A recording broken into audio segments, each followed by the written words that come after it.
FFP2. Et cette norme, en fait, définit la qualité de filtration.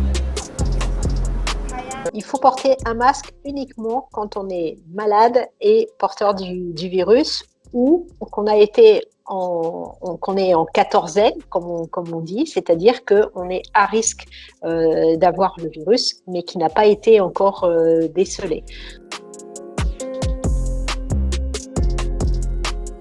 Le masque chirurgical, c'est un masque anti-projection, donc qui couvre le nez et la bouche quand on le positionne bien, qui s'attache derrière les oreilles. Et effectivement, son but, c'est d'empêcher les projections. Donc ça, c'est le masque chirurgical, qui est donc destiné à des malades.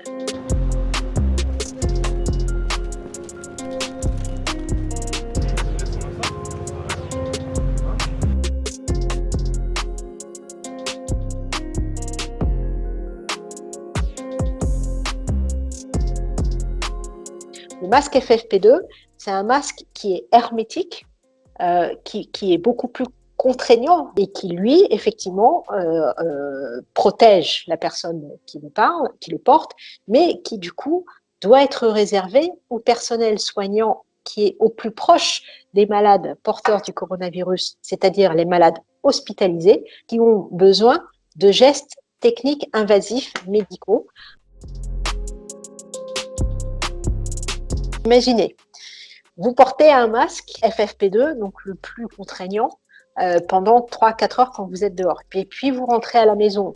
Il suffit que vous baissiez le masque 3 secondes pour boire et manger, par exemple, et ça annule tout l'effort que vous avez fait pendant 3 heures parce que vos enfants sont rentrés de l'école, se sont pas lavés les mains, etc., etc. Donc, très honnêtement, il faut marteler le message.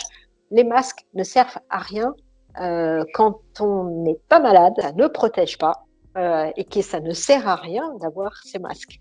Et donc, la seule mesure qui compte, c'est de se laver les mains, d'éternuer ou de tousser dans le coude, de se moucher avec des moussoirs jetables, d'éviter de serrer les mains, d'éviter effectivement les embrassades. Voilà, ce sont les seules mesures qui vont éliminer ou ralentir la propagation du virus.